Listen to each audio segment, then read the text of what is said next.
Good morning, good afternoon, good evening. I'm Santino Severoni, Director of Health and Migration Program at WHO, and pleased to chair the first session with eminent speakers, whom I'm warmly welcoming for their presence to this Recording in progress. dialogue. Thank you also to all participants for joining this event.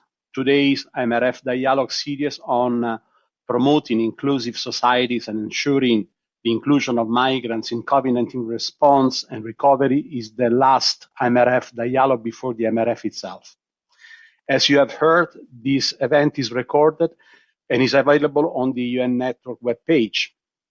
As in the previous MRF dialogue, also today's objective is to offer an open and inclusive space where member states and all other stakeholders can discuss approaches towards achieving effective principled migration governance for the benefit of all. Those deliberations are designed to assist member states and other relevant stakeholders to prepare for the MRF. Recognizing that this is a joint effort and a long collaboration between WHO and IOM under the UN Network on Migration, I have the pleasure to invite the first speaker, Dr. Susanna Jacob, Deputy Director General of World Health Organization, to give her opening remarks. Dr. Jacob, the floor is yours. Thank you very much. Thank you very much, Santino, for giving me the floor. Esteemed DDG Daniels, dear Member State representative, panelists, and participants. Despite important global progresses made towards the Global Compact for Migration, the world's most vulnerable continue to have limited access to health services, and they face discrimination and xenophobia. The COVID-19 pandemic accentuated the situation, as also highlighted by the UN Secretary General in its most recent report. It has become quite evident that addressing both migration and the health of people on the move will not only bring us closer to achieving our commitments towards the 2030 agenda, but also the promotion of inclusive societies and ensuring the inclusion of migrants in COVID-19 response and recovery. We must collectively take this opportunity to transform migration and health from a discussion point to a key priority on the discussion table. WHO, as the global health leading agency, is committed in supporting member states and stakeholders in facilitating, through our specialized health and migration program, the high-level technical support needed to both scale up good practices and provide in-country support through multilateral action, interregional and global collaboration. When we are less than a month away from the International Migration Review Forum, today's event embodies the strong leadership needed to bring forward critical elements to the IMRF and beyond into the implementation of the commitments included in the GCM. We have therefore a wide range of speakers, from member states, 4 champion countries, to international organizations, civil society, migrants, and youth. In addition, today's event is also one more opportunity discussion towards the Roundtable 3 discussion, in which GCM objectives linked to inclusion and integration of migrants will be discussed. Ladies and gentlemen, there are 3 messages that WHO would like to bring forward to the IMRF and beyond. First, ensuring that all migrants are granted and enabled to gain access to health services and continuity of care, regardless of migration status, and in line with the principles of universal health coverage is paramount. Second, supporting evidence-informed migrant health policies and actions that are ethically and economically sound will ensure individuals are equally considered, represented, and their needs addressed in health service delivery, facilitating the implementation of timely and sustainable interventions aligned with UHC and cross-cutting across GCM commitments. Third, we need renewed leadership on health and migration, fostering robust and powerful partnerships, as only as this we will advance GCM. Sustained leadership and accelerating action on health and migration is not just an imperative for governments. It needs to involve local authorities, communities, informal leaders, youth, and migrant voices. Ultimately, today, in the IMRF and beyond, we must focus our efforts on finding practical solutions to complex problems and, above everything, choose to have the preferential option for the world's most vulnerable. Thank you, Chair, and back to you. Thank you so much, DDG Jacob. Thank you for your remarks and the three inspiring messages. Now, without further ado, I'm introducing the second distinguished guest. I'm delighted to invite Misugochi Daniels, Deputy Director General for Operations, International Organization for Migration, to give her opening remarks. Madam Daniels, the floor is yours. Thank you very much. And thank you very much, Santino. It's such a pleasure for me to be here today alongside WHO, the governments of Portugal, Ecuador, Kenya, and Thailand, our civil society partners, to welcome you to this session on the IMRF Dialogue Series. We know that COVID-19 has highlighted the importance of migrants and migration for healthy, prosperous societies. Among the 20 countries with the highest number of COVID cases, as of 8th of March this year, nearly half of them rely on foreign-born workers in the critical healthcare sector. Women, including women migrant workers, constitute over 70% of global frontline health and social care workers and are more likely to be working, paid and unpaid, on the front lines during the crisis in hospitals and care facilities and private homes, caring for patients affected by COVID-19. Migrants also constitute a significant share among sectors that are most affected by the crisis. So we see that in 7 of the 20 countries with the highest number of COVID cases as of 8th of March, more than 10% of all services and sales workers were foreign-born, and more than 9% of all skilled agricultural, forestry, and fishery workers in 5 of these countries were foreign-born. 1 in 9 people around the world depend on remittances sent by migrant workers. Remittance flows to low and middle-income countries grew by over 7% and reached almost 560 billion last year, defying the projected declines of 20% and showcasing how resilient and essential funds related to mobility are, supporting nutrition, health, education, and income outcomes in communities around the world. And over the last 2 years, and as we know, unfortunately, the pandemic has exacerbated its existing social inequalities, often due to the exclusion of migrants from access to services and pre-existing mistrust and prejudice towards migrants.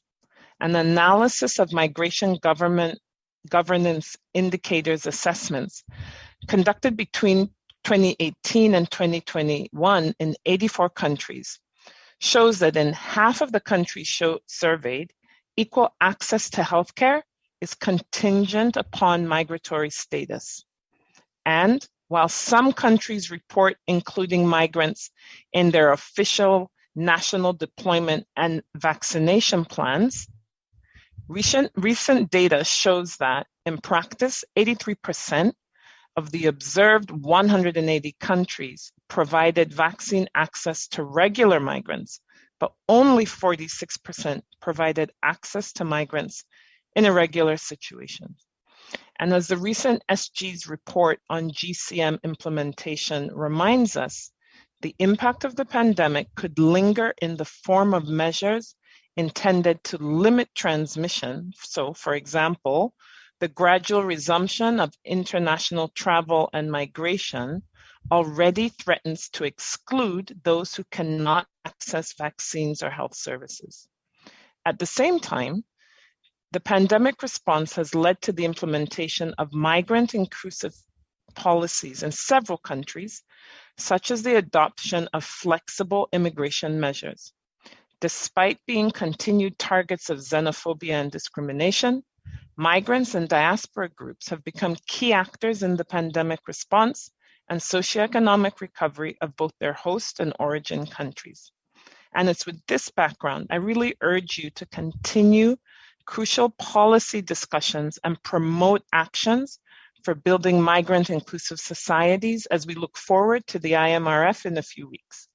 Without positive action, we risk compounding the existing challenges that prevent many migrants from pursuing regular migration pathways, including access to legal identity, which could lead to migration and mobility becoming more fragmented, undermining the full inclusion of migrants, social cohesion, and global socioeconomic development.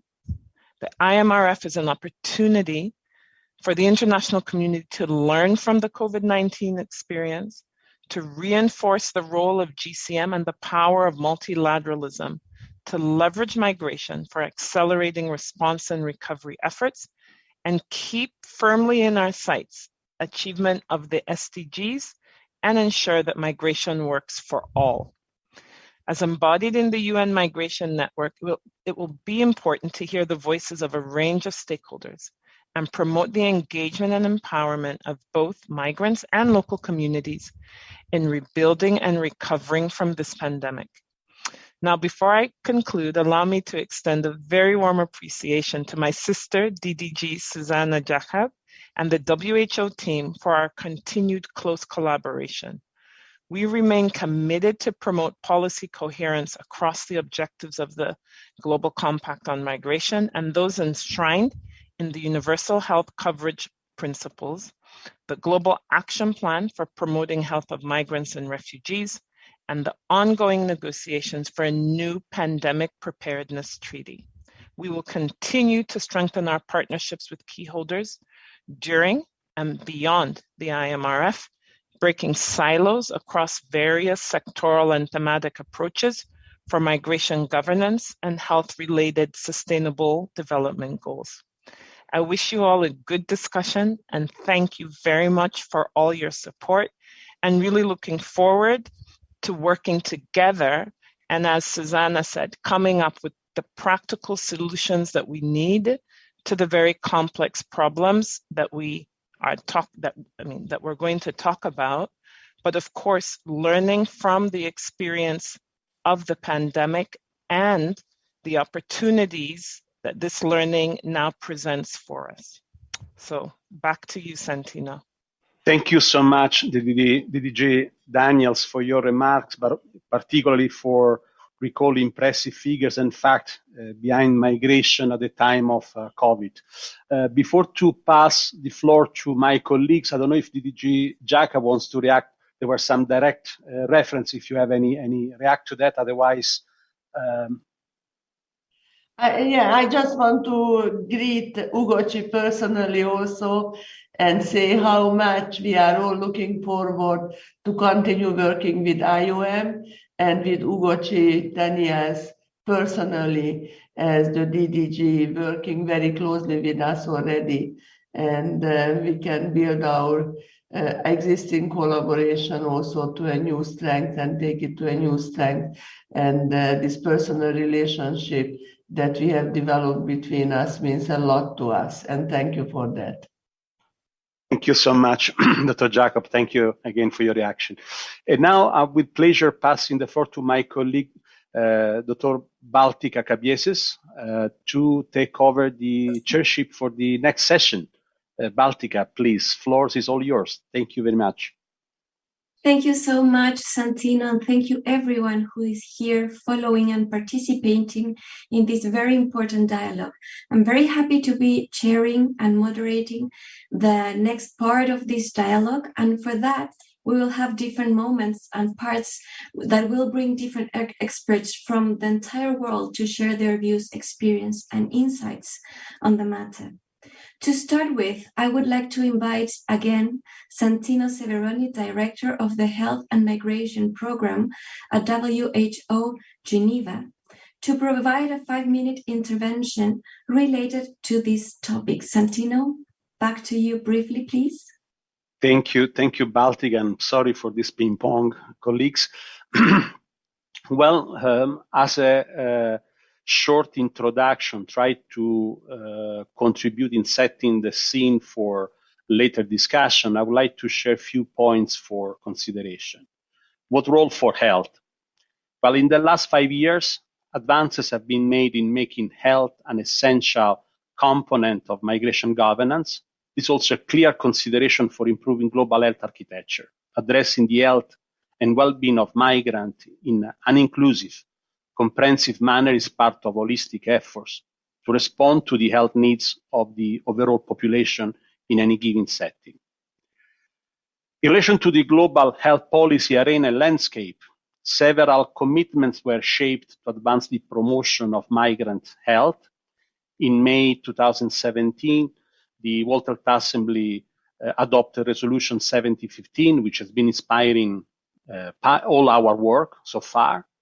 And in 2018, the Global Compact for Migration, as we all know, has been adopted in Marrakesh, followed in 2019 by member states of the World Health Assembly adopting the Global Action Plan promoting the health of refugees and migrants 2019-23, which align with the Objective 15 of the GCM.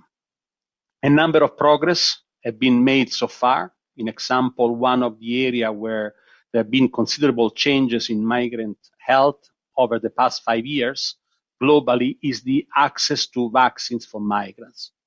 More inclusive policies are existing, but there are still often gaps in implementation. So indeed, we have big changes, but more need to be done in the coming years. Progress against relevant SDG targets. Well, we are observing that there is a lack of sufficient, comparable, and quality data for health and health-related SDG indicators disaggregated by migratory status, making challenging to have country, regional, or global progress assessments. This impact might increase the risk of missing SDG target for those population groups and jeopardizing the leave no one behind mantra for the Agenda 2030. Universal coverage.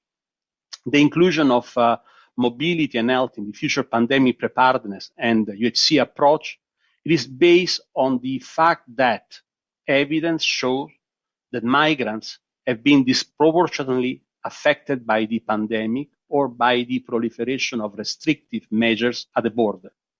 That is why the inclusion of mobility and health in future pandemic preparedness and UHC approach is essential. In fact, several member states responded to COVID-19 pandemic through policies or practices ensuring non-discriminatory access to health services. However, COVID-19 has been showing us also how national governments, whether as a response to COVID-19 or not, still has to confront with too many migrants in situation of vulnerability and scarce access to essential health service. In conclusion, this dialogue offers an opportunity for discussing challenges, promising practices, and innovative solutions in promoting inclusive societies and ensuring the inclusion of migrants in COVID-19 response and recovery. The dialogue of today will also offer opportunity to look beyond COVID-19 response and consider how to ensure migrant inclusive measures do not remain temporary. On the contrary, it is paramount to jointly advance the implementation of Objective 15 and 16 of the GCM related to providing access to essential services, including healthcare, and empowering migrants and communities to realize their full inclusion within their society. It's also an opportunity to consider health-related pledges focusing on solid commitment to embedding health and migration in future pandemic preparedness plans, including financing and equitable and universal healthcare access. Thank you very much, Baltica.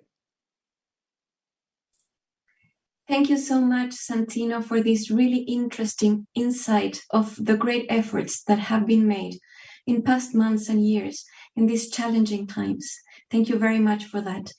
I would like now to invite to the screen to Ms. Wen Li, Director of the Department of External Relations at the International Organization for Migration. Dear Ms. Li, the screen is yours. Thank you, Baltica, distinguished panelists and participants. It's my great pleasure to join you in this dialogue on this important topic.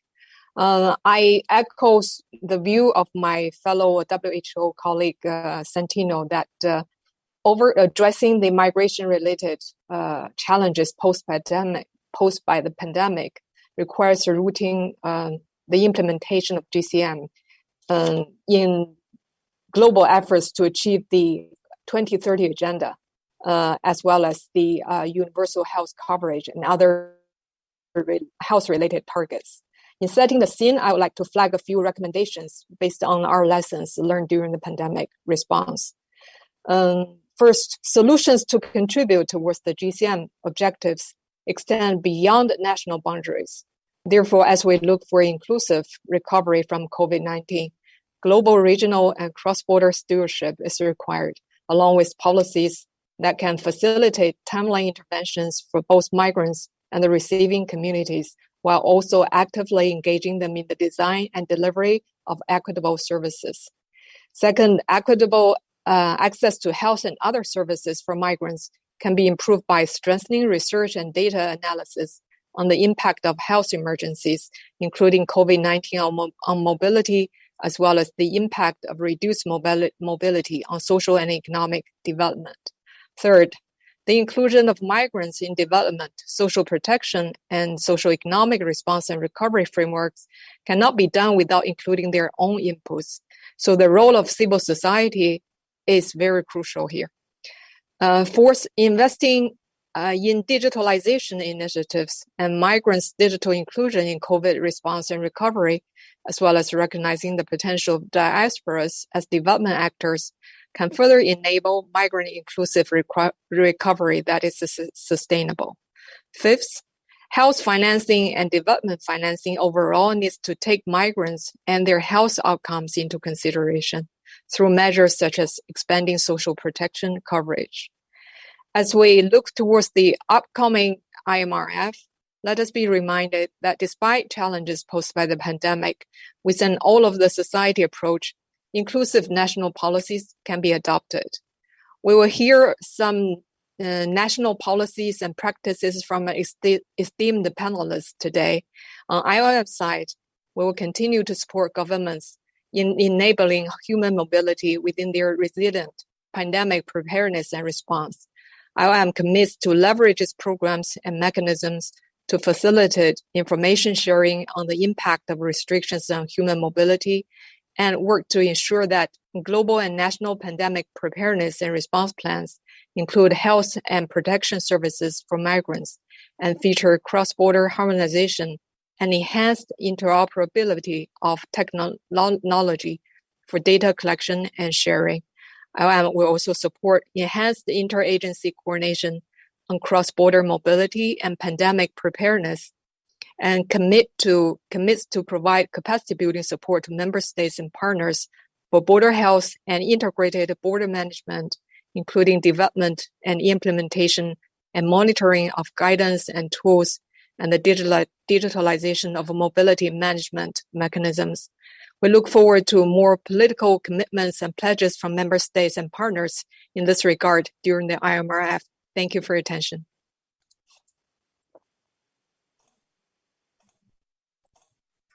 Thank you so much, Ms. Lee, for your relevant introduction and intervention.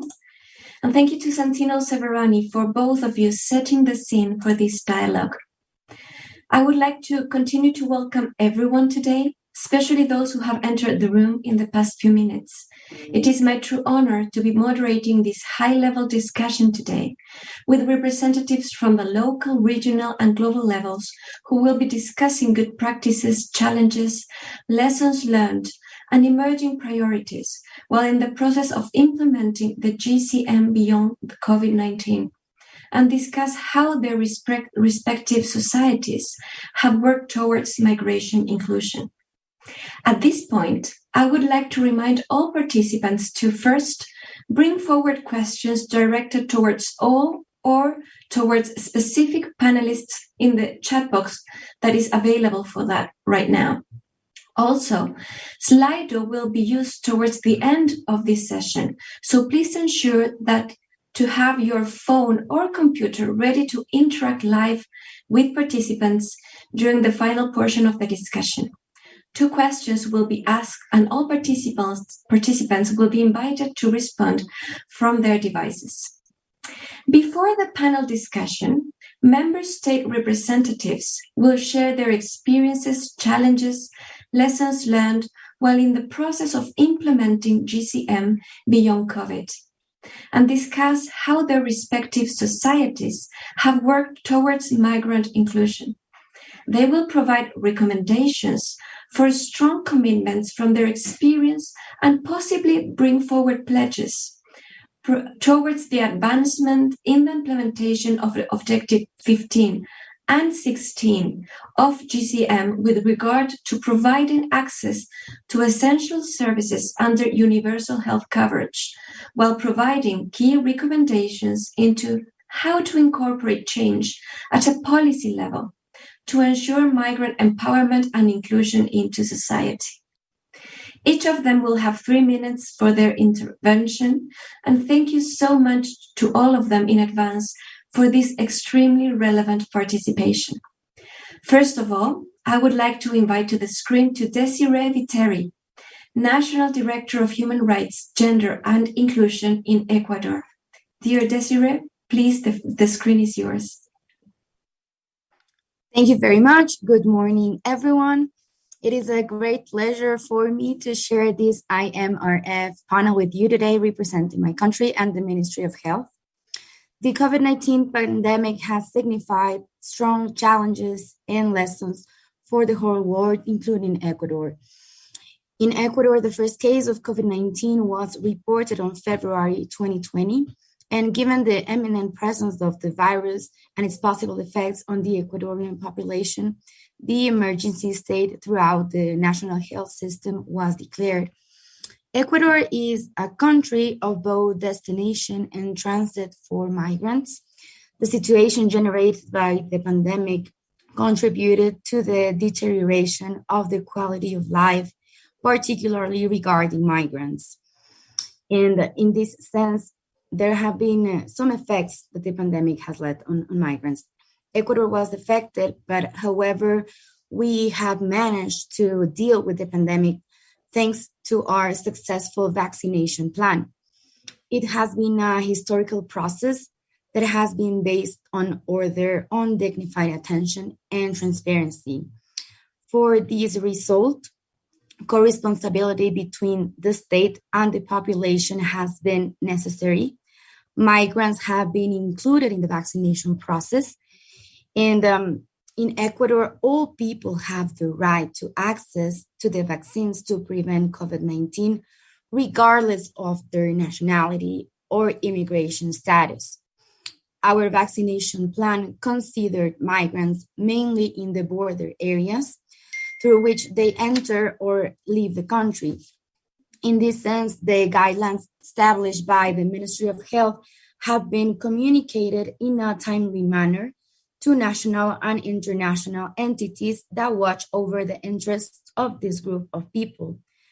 To Ecuador, the inclusion of migrants is very important. Therefore, on many occasions, we have expressly stated our country's commitment to improve the governance of migration and our will to protect the rights of people in status of migration. We defend health as a fundamental right that must be guaranteed through economic, social, educational, and environmental policies, and our government's defense the principles of equity, universality, solidarity, interculturality, equality, precaution, and bioethics. Likewise, in the specific case of health, the law of human mobility of Ecuador establishes in Article 52 that foreigners residing in the country have the right to access to health systems, and that there can be any case of denial of the provision of emergency care on the basis of a person's nationality or immigration status. To guarantee this right, there is an express rule of ours that states that for those users of Ecuadorian or foreign nationality who have not obtained their identity or citizenship card of Ecuador, in those cases, we provide a temporary code of 17 numbers, and it is used as an identifier of a unique clinical history. This provision is applied to the country's health establishments for the care of migrants who do not have identity documents.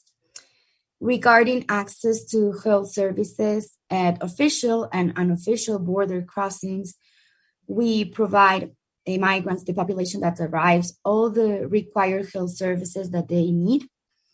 Also, to facilitate care for people in human mobility, we coordinate with other state agencies and with the international cooperation in order to articulate initiatives and actions that benefit migrants and their inclusion.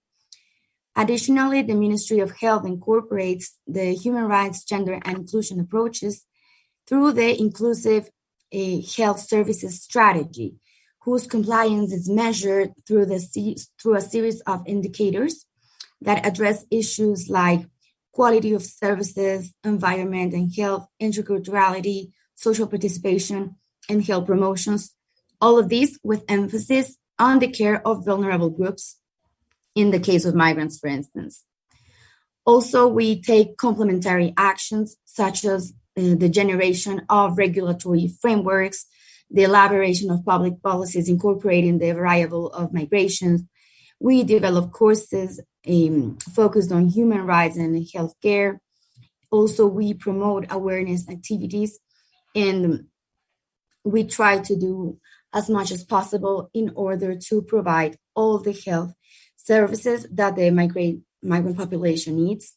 Finally, I can only thank this IMRF panel that has allowed me to express and ratify the commitment of the Republic of Ecuador to ensure the well-being and health of migrants. In strict respect for human rights, we seek to become an increasingly inclusive country. And to this end, one of our strategies is undoubtedly ensuring the inclusion of migrants in our COVID-19 response and recovery. Thank you for your attention. Thank you so much, Desiree, for this very interesting intervention. By all means, human rights, gender, and inclusion should be a cornerstone dimension of everything we develop in this matter. Thank you again. I would like to invite now Christina Casas. She's the head of International Relations, Migration Policy and Enrollment of Migrants Department, High Commissioner of Migration in Portugal. Dear Christina, please, the screen is yours. Hello, good afternoon. Excellencies, dear participants, I would like to thank the United Nations Network on Migration for organizing today's event and comment their efforts to help bringing migration health issues to the fore of discussion that are being held in preparation for the International Migration Review Forum. As the last 2 years put in evidence, health issues have powerful influence not only on a personal well-being, but also on every domain of society, be it local, national, or global level. This centrality is recognized in the Global Compact for Safe, Orderly, and Regular Migration, which features health as a crossing-cutting priority with reference in several objectives.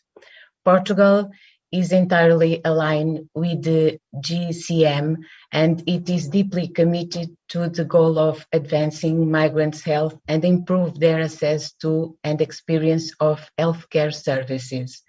This commitment is reflected in our national strategic plans, including in the National Implementation Plan of the Global Compact for Migration, in the National Health Plan, and in the National Plan for Tuberculosis, all of which contains measures targeting migrant-specific healthcare needs.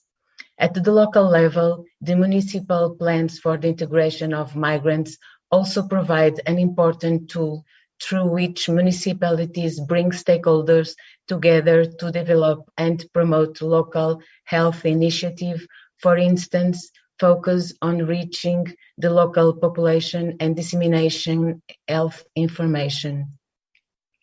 In effect, in our experience, the promotion of health among migrants community is collective endeavor that requires a whole of government, whole of society approach that goes beyond the health sector alone.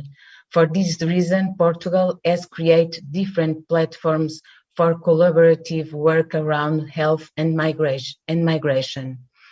One relevant example is the Council for Migration, which it is the consultation body that brings together all key actors in the migrants integration process, including migrants communities, public administration institutions such as the General Directorate of Health, the security forces and services, civil society and entities, trade unions, employers, organizations, and citizens of recognized merit.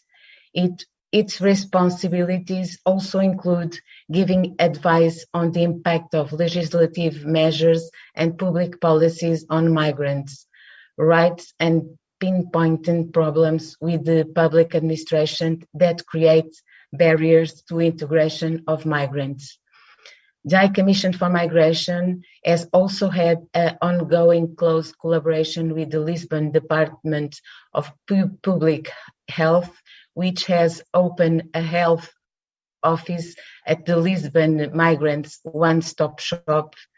The objective of this health office is to promote knowledge and awareness of healthcare institutions and professionals about migrants' access to healthcare. The High Commission also plays an important role in mitigating migrants' barriers to access information and service through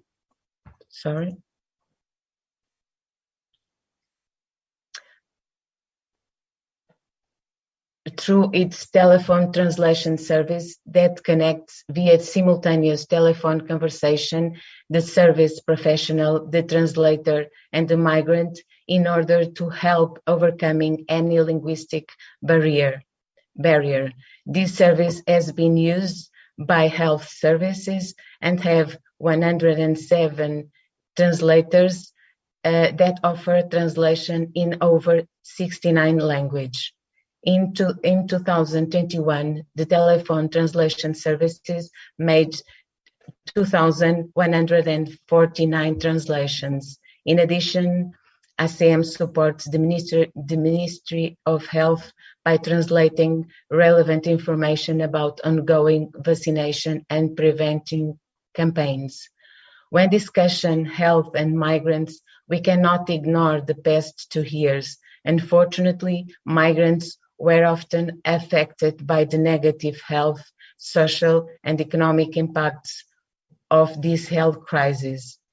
But while this is true, at the same time, in many countries, COVID-19 led to the adoption of measures that sought to integrate migrants' health needs into national health policies.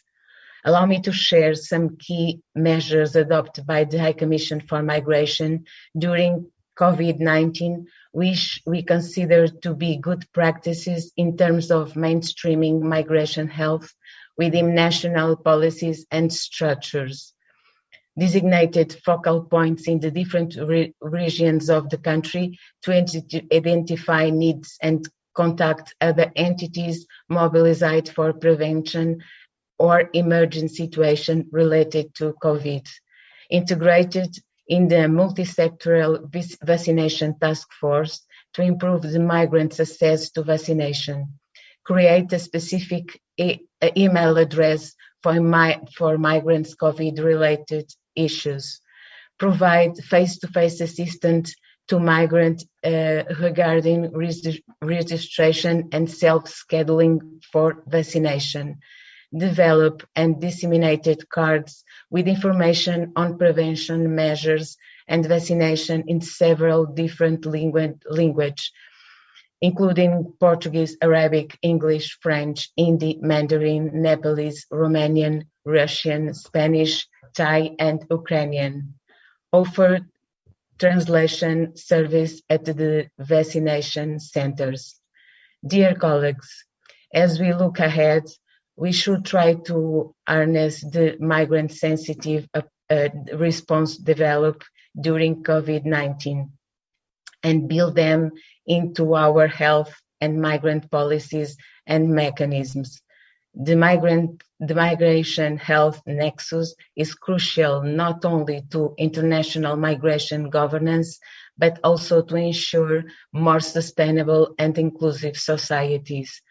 We therefore encourage every state, member states and other stakeholders to join us in taking advantage in the EMRF to build momentum around these focus areas and work together toward mainstreaming the health of migrants in our national migration and health policies.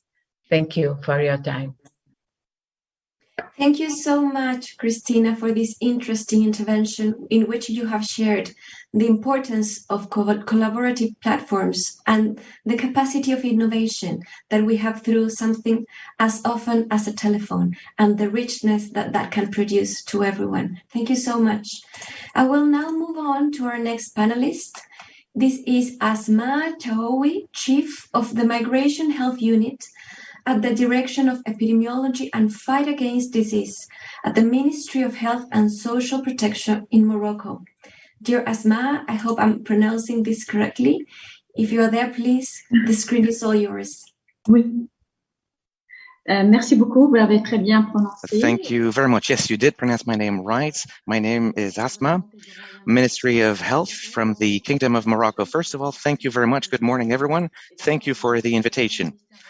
And thank you for giving the floor to the Minister of Health of Morocco to present our experience as to how we manage health and migration. Morocco is a country where migration and health have been an issue for several years. In 2014, it was a pivotal year when we launched a campaign for health and asylum. And after this commitment, the Ministry of Health drafted, with the support of the IOM, a national strategy launched officially in 2021, which will run for 5 years and which will facilitate the access of migrants to health, to prevention services, and to medical care, and this in the respect of human rights and equality. In this context, the Ministry of Health launched several initiatives in order to guarantee the access of migrants to health, including the free access to preventive and regenerative and medical care, regardless of the administrative status of the individual. In 2015, a convention was signed to guarantee a basic medical cover for all migrants and to refugees, as well as other official documents signed by 4 ministries of health, of interior, of the finances, of economy, and of foreign affairs, in order to implement this initiative. And right now we are working on extending the medical cover to all citizens. And it is part of the political ambitions of Morocco. When it comes to the way we managed the COVID pandemic, well, migrants and refugees, regardless of their status, they were all included in our recovery plan against COVID-19. This means a free medical care for any type of need, as well as a free vaccination, once again, to all migrants, regardless of their administrative status. A lot of effort was made to communicate, to raise awareness. Indeed, we did draft flyers in several languages, video clips, and we reached out to all local authorities and to local associations. Furthermore, we also built capacities of health professionals. We supported them to take care of migrants in this very specific population. We provided trainings in terms of social and cultural understanding. We also supported them in terms of training, in terms of data collection, so that these data could be integrated in our database to better understand their needs, migrants' needs. And needless to say that all this data will be used to draft a personal case, a personal file for each migrant. We are working on this program right now, and we are about to launch a national survey.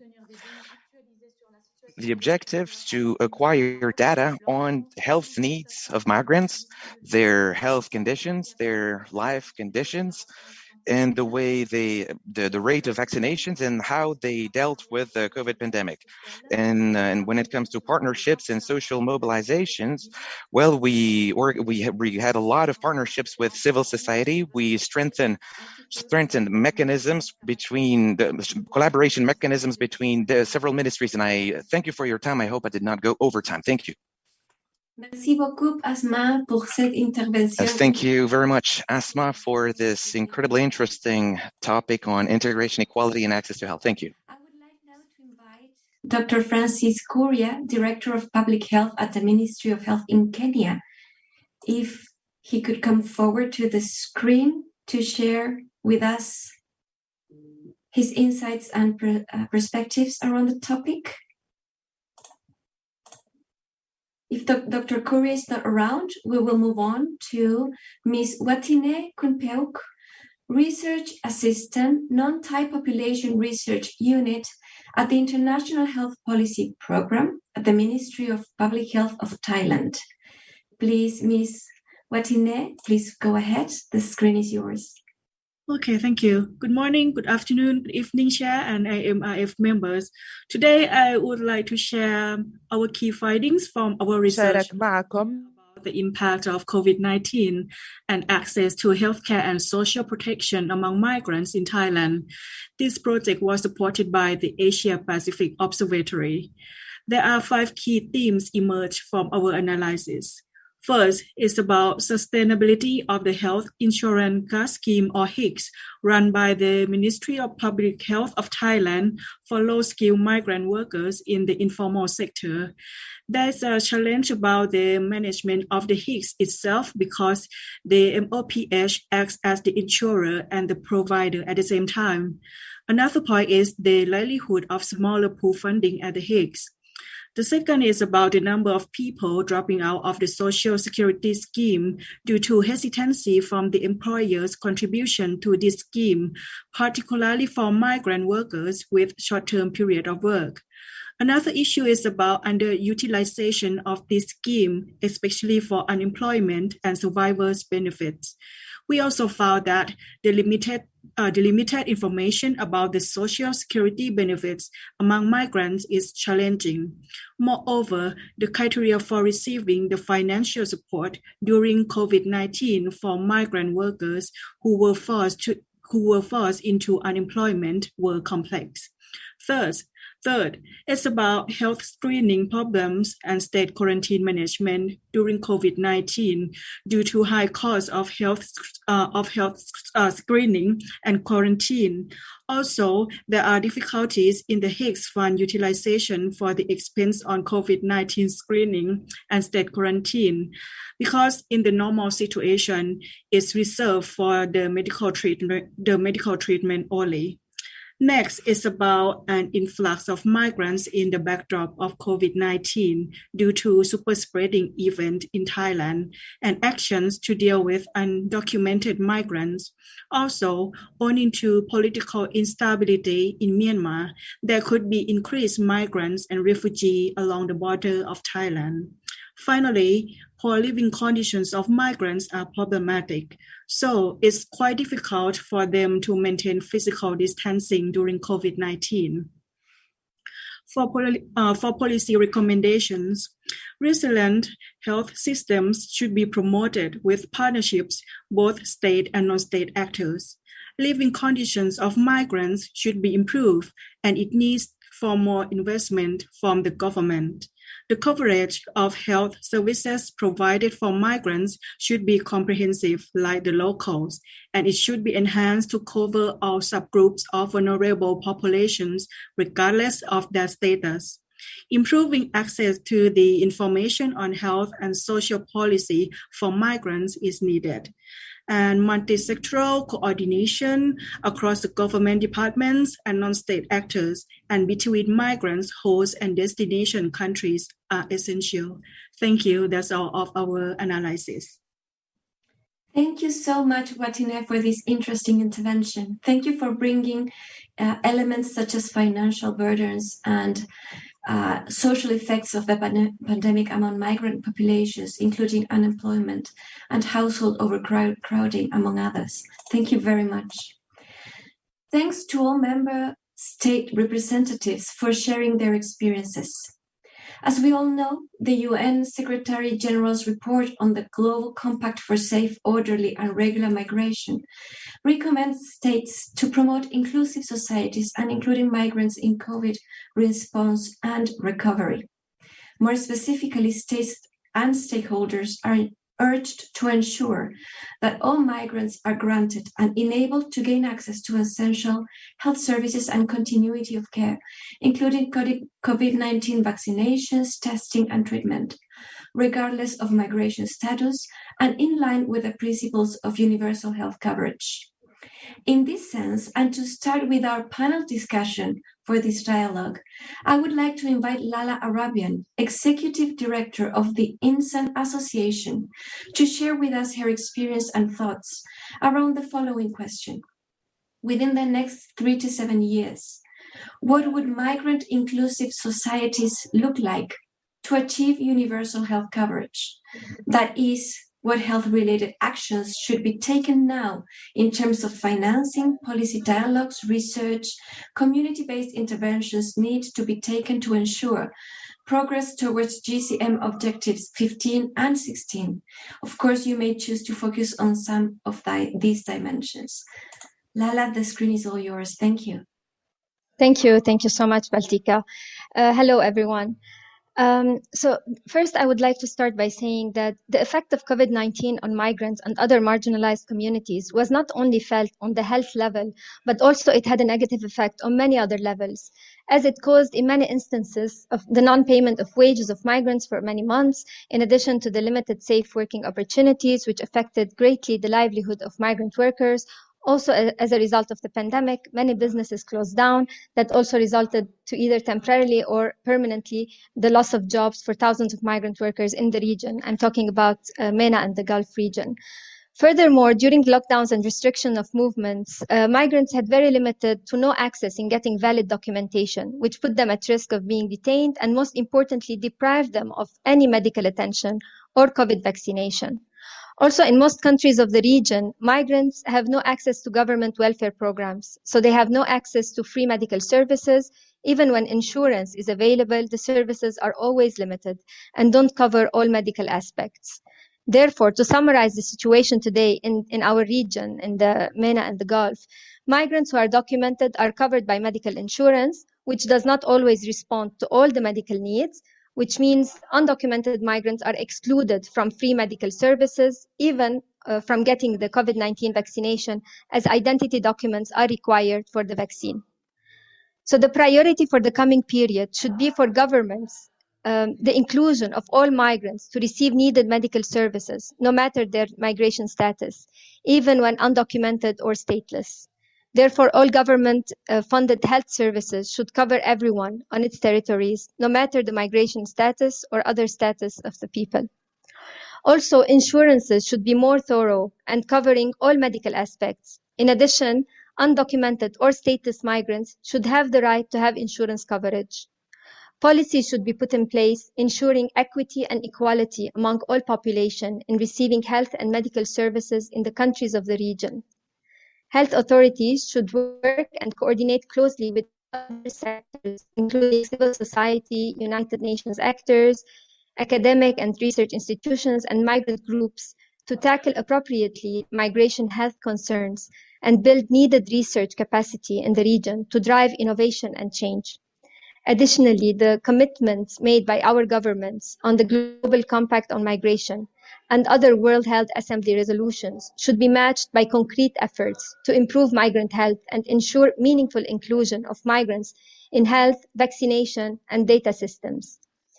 Finally, our health system should be designed in an inclusive way, not letting anyone behind, such as undocumented migrants, hence including migration and mobility into every level of healthcare planning.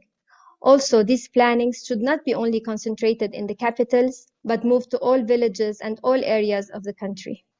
Thank you very much. Thank you, Lala.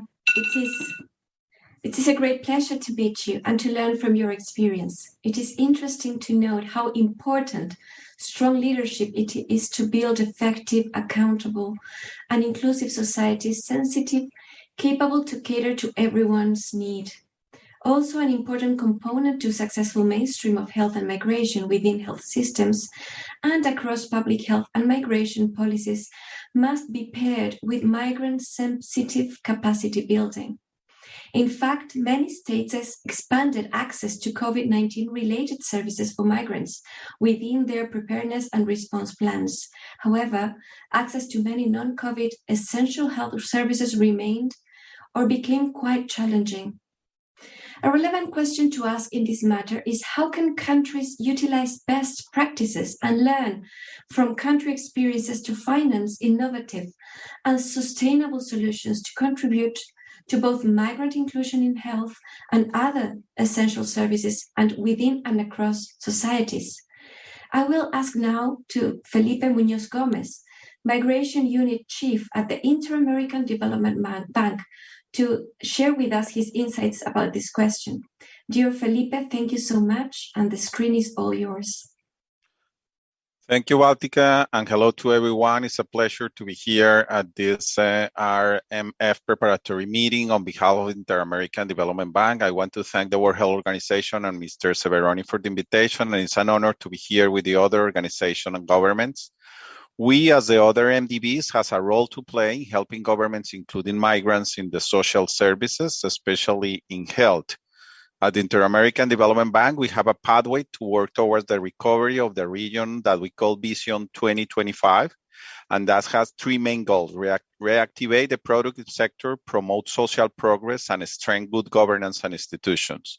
And the unit that I lead, which is the Migration Unit, has a role in trying to include the migrants in the mainstream of the social policies in the region. We as a bank, we have a lot of work during COVID-19 helping the countries of Latin America and the Caribbean to provide vaccines to locals, but also for migrants. But I was asking to provide two examples how in innovative finance, which is the fund that we create in the bank, can we help in the governments to include migrants in the social policies, especially in health policies. And I want to share with you some learnings with two examples among many things that we have left from the Migration Unit, looking to promote health access for migrants in Colombia. As you, of course, are really aware, Colombia have received more than 2 million migrants from Venezuela in the last 5 years. While 7 out of 10 Colombians with a health condition in capital cities turn to a medical provider for treatment, more than 1 every 2 migrants resort to self-medication of home remedies. But additionally, health service costs can triple for those who don't have health coverage. This is the reason that we are supporting 2 ongoing programs in Colombia. One is a loan to promote sustainability of the health system in Colombia with an inclusive approach, and the other is a loan to support reforms for the social and economic inclusion of the Venezuelan migrant populations. And thanks to these efforts, I'm very proud to say that by January of this year, the government of Colombia had successfully contributed to include more than 400,000 Venezuelan migrants in the health system.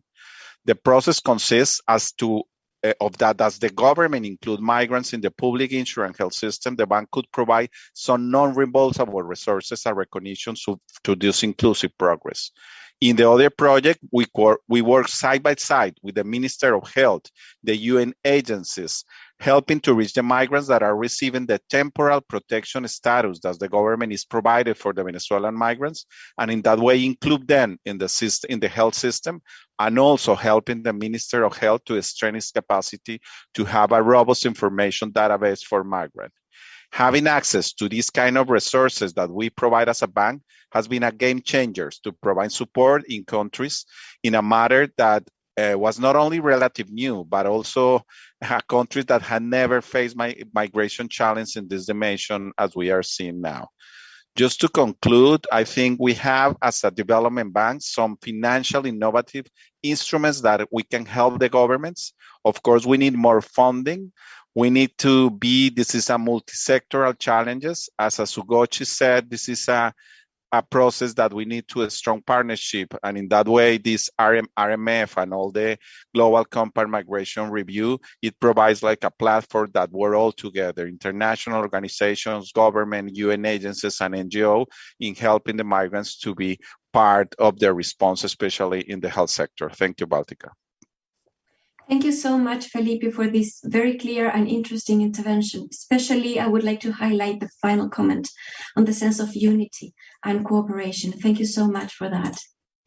This dialogue we're holding today offers an opportunity for discussing challenges, promising practices, and innovative solutions in promoting inclusive societies and ensuring the inclusion of migrants in COVID response and recovery. It also offers the opportunity to look beyond COVID responses and to consider how to ensure migrant inclusive measures and to remain not only temporary but lasting. It is a concrete chance to consider health-related pledges focusing on strong commitments to embedding health and migration in future pandemic preparedness plans, including financing, equitable and universal access. Those various entities could support. In fact, existing information around access to healthcare has shown that explicitly including migrants into health systems must be paired with funding, workforce sensitivity, training, and engagement in migrants themselves to be better identify and address unmet needs and promote stronger and resilient health systems. I would like to invite now Sanushka Mudaliar, Director of the Red Cross Red Crescent Global Migration Lab, to come to the screen and share with us her perspective and experience related to this question. How can we build strong migrant-sensitive health governance within all levels of the health system, and how to have this improved migrant empowerment and inclusive societies? Dear Sanushka, the screen is all yours. Thank you very much, Baltica. I appreciate the opportunity to share insights from the Red Cross Red Crescent Global Migration Lab here today. But to give context, the lab is an initiative of the International Red Cross and Red Crescent movement that channels frontline data and evidence gathered through Red Cross and Red Crescent humanitarian protection and assistance to migrants into recommendations for migration policy and programming. During the COVID-19 pandemic, we undertook a specific project on migrants' access to essential services, including healthcare.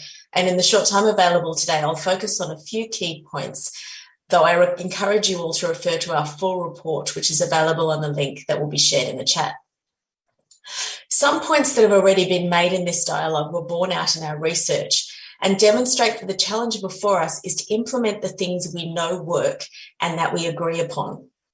In particular, the most significant barrier to migrant-sensitive health governance is the most obvious, that is, that laws and policies that explicitly exclude migrants have that effect and limit the access to health care. Related to this, migrants' experiences or fears of arrest, deportation or detention resulting from complex immigration registration processes or visa requirements can engender mistrust of authorities and inhibit access to healthcare services for migrants.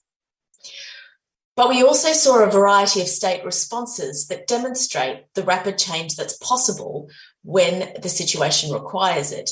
And this includes the implementation of flexible and simplified immigration procedures and some of the other positive examples provided by government panelists in this session. What we need more of is cross-border collaboration and coordination at all levels. I'd also like to reiterate the point that understanding diverse needs and addressing indirect discrimination against migrants is vital to building inclusive societies. Good practices include mechanisms to listen to, involve, and consult migrants about policy and programming at all levels of governance. Research in partnership with migrants can help us understand how to implement effective access to services. More broadly, and this is a point that I want to emphasise, promoting migrant-sensitive healthcare systems and services requires looking beyond technical interventions. We need a frank assessment of discriminatory and xenophobic narratives concerning migrants and migration. Health services can contribute to combating these narratives by promoting understanding of the community-wide benefits of inclusive health and essential services provision. And finally, governments should continue to draw on the support of local organisations to build trust and community connections and facilitate migrant inclusion. A few examples from the work of the Red Cross and Red Crescent movement I will provide now, noting that I share these from our direct experience, but there are many other examples of the work of other local organisations, including diaspora and civil society groups, who are critical first responders and have been instrumental in reaching migrants in every part of the world. In the Maldives, the Red Crescent worked with the government to issue registration cards to migrants without documentation and to facilitate access to vaccinations in a way that protected migrants' identities. The Australian Red Cross is implementing a bicultural health program that seeks to support migrants' access to healthcare through various services. And the Swedish Red Cross runs a health assistance unit to support migrants without documentation to access referrals to medical facilities to ensure that they receive the care that they're entitled to. The Egyptian Red Crescent has delivered awareness programs with information on how vaccines work and the risks and benefits associated with vaccination to support government vaccination efforts and ensure they reach migrant communities. In closing, I'd like to note that the Global Migration Lab's research contributes to a very strong evidence base that includes reports from WHO and IOM, demonstrating that where migrants are empowered and able to access services, the benefits of inclusivity are felt across the whole of society. We need to work together to share this evidence and demonstrate that enabling migrants to engage in and contribute to the communities in which they live, work and transit supports collective recovery and benefits everyone. Thank you very much. Thank you so much, Sanushka, for this very useful insight. There is so much knowledge and experience in different territories that needs to be shared and could be scaled up to benefit leaving no migrant behind in terms of access to effective and culturally sensible healthcare. As we all know, this webinar is convened by WHO and IOM in the pathway to the IMRF, covering the health aspects of migration and how to ensure migrants are effectively integrated into response and recovery strategies. Following this idea, I would like to invite Virginia Grainer, Director and Founder of Meisha EV, to the screen and ask her, dear Virginia, thank you for being with us today. Which are, in your opinion, the most important and urgent health-related pledges that come from civil society, academia, or even local healthcare teams around the world in order to improve our preparedness plans towards future pandemics? You may choose to focus on some of these dimensions, of course. The screen is all yours. Thank you.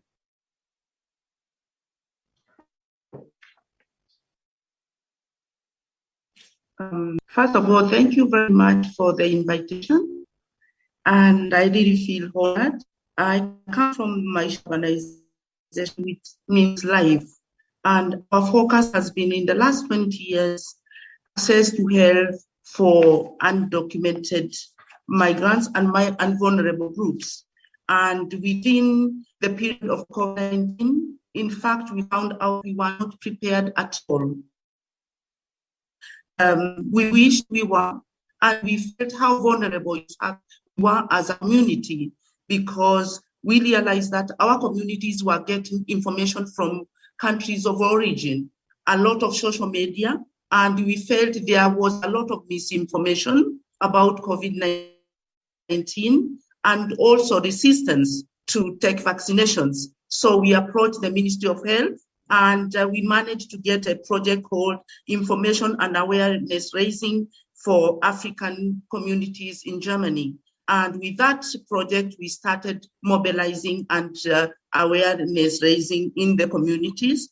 And we discovered there was also a lot of myths on the issue. So we also started a survey on African community, what do they think about COVID-19, and what are their perspective, and what would they like the government to assist in. And from that, we did the campaign we collected from the communities themselves, the myths and facts. And for us, we found out that we are not an island. And when it comes to it, we should all work beyond boundaries, because a lot of movements within our communities, also within people. So if we leave some people behind, we will not really achieve what we want to achieve. So we live, and we did our work very well, was very well received by the community. We needed willingness from the ministry as well as the municipality, because every state has its own policies, and we combined the two, and we were able, in fact, for all the vulnerable groups who had no access, we were able to offer them vaccine also in our facilities. So in cooperation with the health municipality. And I think that, in fact, what made many people not, in fact, participate was lack of insurance, health insurance. Hello? Can you hear me? Yes, Virginia, we can hear you. Yes, please go ahead. lack of health insurance, a lack of information about COVID, are also understandable, language, and also no translation, misunderstanding due to medical languages, which is used by health professionals, lack of cultural understanding. We found there is a lot of culture understanding here to take into consideration, and violence against women had raised a lot, and most of the cases were not reported during COVID-19 and were also not treated. And here there were more women, in fact, affected, their mental well-being were being affected. Lack of cultural sensitivity and social discrimination and stereotype was also another issue. Our recommendation would be ensure that health needs of all migrants and refugees are reflected in all immigration and integration policies and strategies at a national level and all levels within our capacity. Broadening participation and empowering grassroots organizations to work on health issues is also very important. Involve also experts, as you are doing, from migrant communities, and availability of funding and resources, which we need.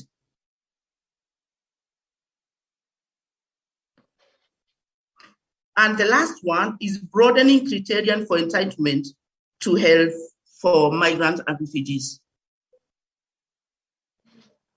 Thank you. Thank you so much, Virginia, for sharing with us your experience. It is truly essential to embrace the voice of civil society in general and of migrant communities themselves to improve future pandemic preparedness, including financing, equitable and universal access to healthcare, I will now pass on to Ana Christina Casas from WHO headquarters, who will lead briefly the interactive experience with all of you who are listening and following this webinar. Dear Ana Cristina, please go ahead. Thank you so much, dear Baltica. Just to let everyone know, thank you so much for participating in this event. I left a small link on the chat to make an invitation to all to participate in our Slido. So I will present now and very interesting responses from the floor.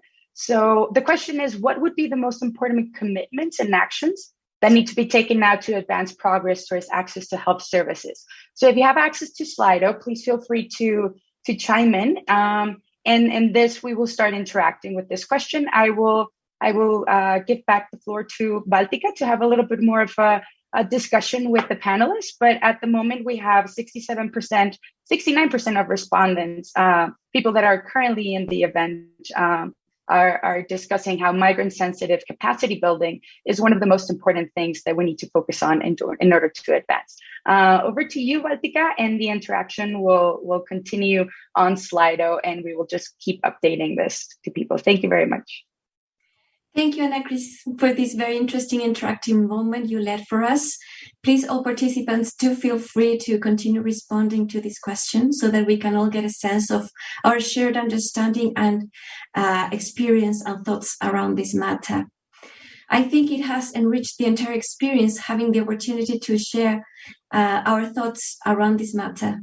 And it also makes us feel closer and a relevant part in this dialogue. Because of time constraints, I will now say thank you to all of our 4 wonderful panelists who share with us their perspectives around the topic of interest and, of course, their wonderful experience and knowledge on the subject.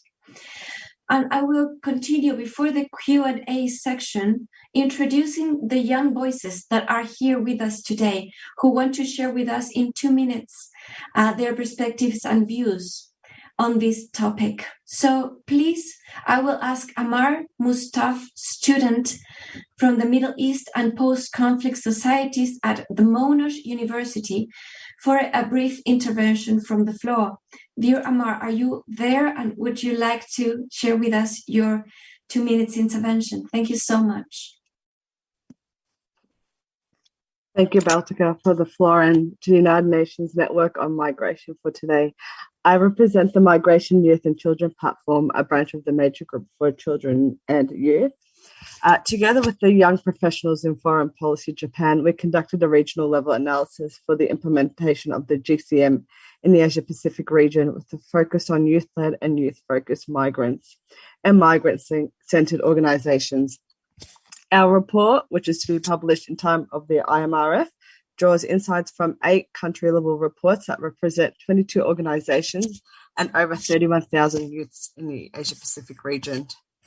Our findings highlight achievements and challenges in the implementation of the GCM, with particular attention to its impact on young people. The report asserts that while it's often regarded as a transition phase from childhood and dependence to adulthood and independence, youth is a separate demographic group distinguished by particular forms of developments, challenges, and needs, many of which are dependent upon national, ethnic, religious, cultural, legal, and other norms and expectations. From our findings, we put forward 3 recommendations that have consistently emerged to ensure the inclusion of youth migrants in the COVID-19 response and recovery. The first is guarantee access to adequate healthcare to all residents, including migrants, without discrimination, and in particular, ensure that health costs for migrants do not constitute a barrier in access to the health services that are available to citizens. The second is implementation of preventative strategies for mental health in migrants through proactive promotion of mental well-being, mobilizing migrant peer support networks, with considerations of support communities surrounding peer support leaders, and extending support funding for programs which incorporate mental well-being and psychosocial activities in their engagements. Last, to improve general awareness of available social services among migrant communities, especially for international students and migrant youth workers. ensuring that information is disseminated via relevant channels, translated in key languages, and appropriately contextualized. Thank you for the floor, and I'll give that back to you, Baltika. Thank you so much, Amar, for this intervention. Thank you so much. I would like now to invite Mohamed El-Semeti from the International Federation of Medical Students Association, IFMSA. Dear Mohamed, if you're there, please go ahead. The screen is all yours. Thank you, Baltika. Moderator, distinguished panelists, and dear colleagues, with this intervention as the International Federation of Medical Students Associations, we would like to share our reflections on behalf of medical students worldwide on the vision for inclusive migrants' health beyond the COVID-19 pandemic.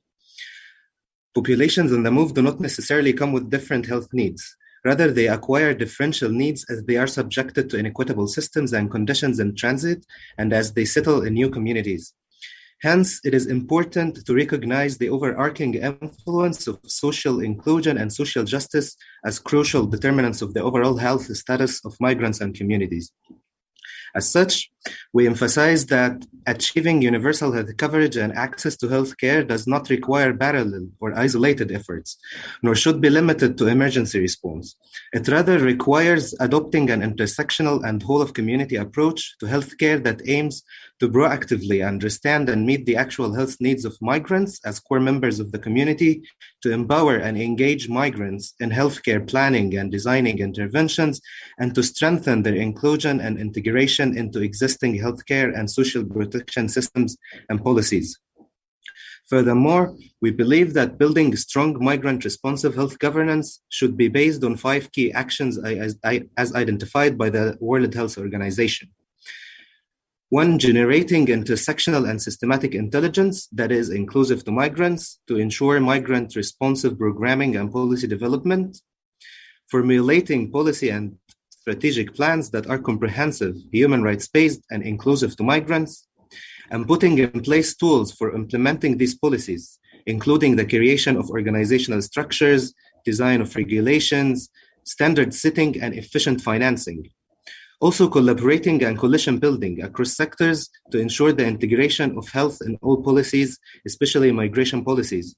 And most importantly, ensuring accountability through monitoring, evaluation, and auditing, and ensuring transparent access to data and openness to scrutiny and feedback by political representatives and civil society. Finally, we believe that achieving universal health coverage within the next 3 to 7 years would need commitments and plans to be translated into strong actions to integrate migrants into health systems, regulations, legislation, and intervention. Thank you, and back to you, Baltika. Thank you very much, Mohamed, for this intervention. We have 2 additional interventions now before we finish. The first intervention will come now from Catherine Lynch. Dear Catherine, if you are there with us, please feel free to take the screen for your 2 to 3 minutes intervention. Thank you so much. Great, thank you very much. I think I'm there all right? Yeah, great. Yes. Can I just say what I'm here to share with you the UN Network on Migration's new advocacy tool looking at COVID and anti-discrimination. And I had a few words prepared ahead, but just hearing everybody else speak, I really feel quite, as a researcher, really quite inspired that this is a really good time and a really good place to present the research to you. And I know it can be shared in the chat. One of the things that's really standing out for me was something that's mentioned by the WHO and other colleagues at the very beginning and has continued through the dialogue. It is that piece around having practical solutions to complex problems. And the piece of research that we have done and that I have supported the network to do really shows, I feel, that it is very simple and practical solutions sometimes that really do address complex problems. So I'm hopeful as we end and as you continue your work that there will be real fruit in this for you to really bring to life, because that's what it is. The advocacy tool highlights discrimination as it's experienced on the basis of race, gender, including SOGI, so sexual orientation, gender identity, gender expression, and sex characteristics, as well as their intersections. The network really went about this piece of work as a response, and I think this is why it's so important. It wasn't research for the sake of it.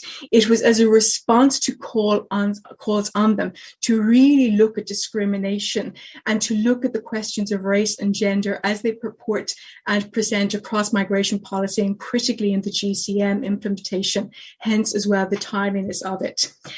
I would posit that perhaps a third theme or an additional theme really to this piece of work is collaboration. And I say that because I think it is important to talk through the process. This piece of work, and for me, because I'm an outsider, if you like, coming in, it has really felt like the constant thread and the spirit of the network.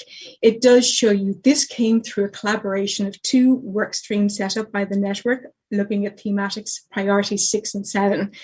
It was also developed collaboratively through a range of different entities.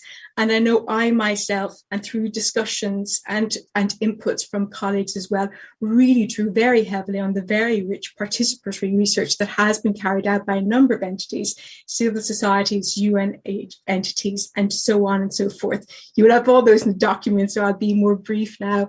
I would say to you as well, my contribution was smaller, but better because of it, because it did go through 4 rounds of feedback and of drafting. And this was so good in terms of really creating the opportunities and being able to benefit from the contributions, the expertise that exists across the network. The document itself looks at key messages. As I say, it's up to you and to states and other stakeholders to bring this to real life. It's what happens afterwards and what happens before. There are key messages that you can use, and hopefully we'll see them inform and come out through the IMRF process. It looks at the issues, as I named before, but across the region as well, and quite a bit of thinking, just to give credit to colleagues as well, went into the approach to look at issues, yes, as the former colleague said, from an intersectional perspective, but also specifically.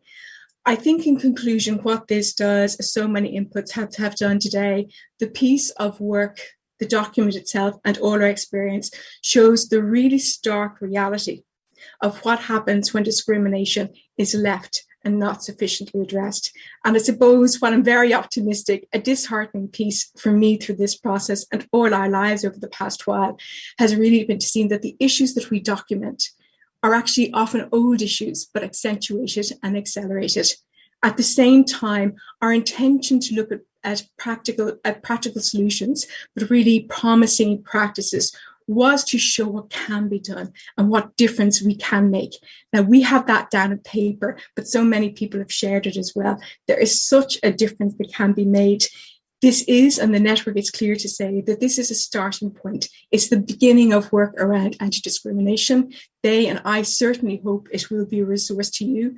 And I leave, and because I am a consultant, I can take the opportunity to really and sincerely thank everybody who's contributed to this piece. I've been able to witness the vision, the drive, commitment, and the expertise across the network secretariat and members. And I suppose that's where it's a little bit like, I'm going to finish up now. It's really beautifully unusual for me now to be signing off fairly soon, really confident that this is not going to be a report on the shelf or something floating in cyberspace, because it's those conditions that came before me and that you all and the network will carry after me is the conditions of the vision, the commitment, and the expertise that mean a few months ago, I was sitting with a blank page, a little bit nervous. Here we are with so many people and a real document. And I'm confident that in a year's time and a few years' time, what you make of this and what you make of the session will really have a great impact on people's lives. I wish you the very best. It's a necessity as much as an opportunity. So thank you very much. Thank you, dear Catherine, for this truly rich and inspiring intervention. Thank you so much. If you may share with us all documents you would like to share with us in the chat, that would be extremely useful.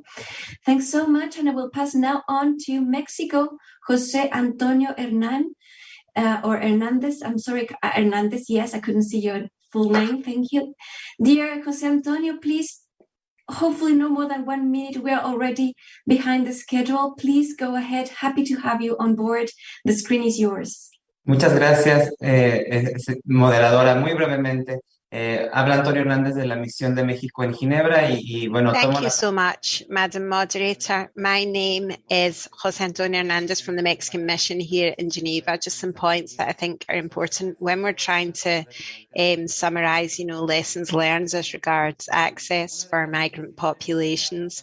One of those lessons is that, even if in Europe we're in transition towards normality, the pandemic's still in full swing in other regions of the world, and therefore there has to be this fair access to medicine and vaccines, and we have to make sure that we continue to vaccinate refugee and migrant populations that are in vulnerable situations, whether their status be regular or irregular.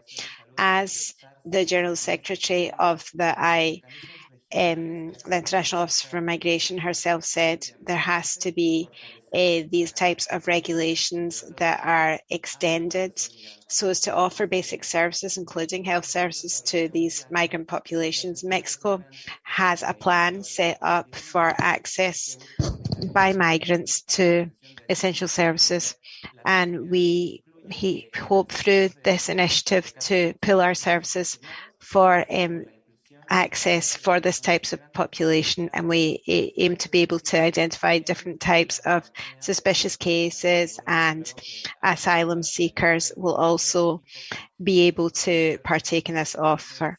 We'd also like to say that we're trying to reach the fulfillment of objectives 15 and 16 of the Global Compact, including inclusion in society long term, by associating ourselves with the relevant actors. Thank you very much, Madam Moderator. Thank you so much to yourself for this really important intervention from Mexico. We have come to an end in our dialogue today. Thank you ever so much for your kind contributions, dear friends, colleagues, and peers. Based on the Slido interactive question, health system financing, migrant-sensitive capacity building, and multi-stakeholder engagement and coordination are the top actions that need to be done. We look forward to seeing important discussion points in the forthcoming IMRF event. And we thank you again for your time, and we hope you have a very lovely day. Thank you very much, and goodbye.